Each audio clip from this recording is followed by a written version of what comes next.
Bonjour à tous et à toutes, chers adhérents de BHC. Le Rav Binyamin Deutsch a raconté une fois quand quelqu'un lui a dit que aujourd'hui c'est le jour le plus noir de ma vie. Et le Rav lui a dit, ne dis jamais c'est le jour le plus noir de ma vie parce qu'en général, le jour le plus noir de ta vie, si Dieu l'a fait, il semblera que ce sera le jour le plus heureux de ta vie. Et il a raconté, quand il était en Hongrie, il y a à peu près une centaine d'années de cela, alors, un jour, dans sa yeshiva, ils étaient 50 étudiants à peu près, et ils ont tous reçu l'ordre de se rendre de s'enrôler dans l'armée de Hongrie. C'était bien entendu une catastrophe.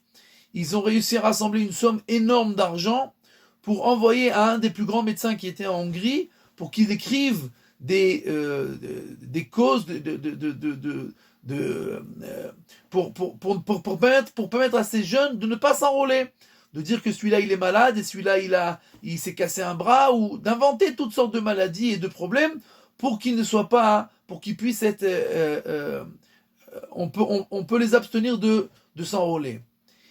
On attend et on attend. 2 jours avant le jour où ils devaient tous s'enrôler, on reçoit finalement les lettres du médecin et il a écrit seulement 48 lettres.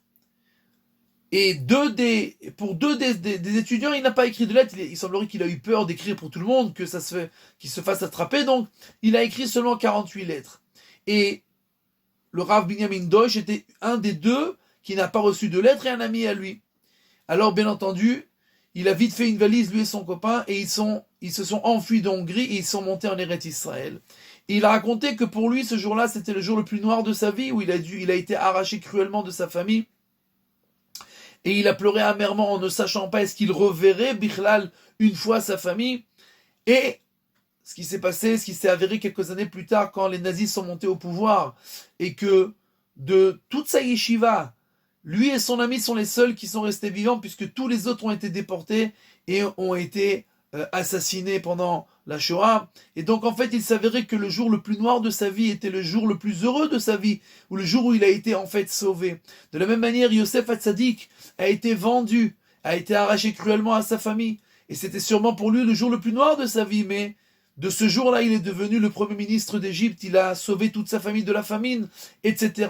Donc nous devons nous rappeler tout le temps que même si on a l'impression qu'il y a des choses qui se passent et qui sont mal dans notre vie, au final, d'entre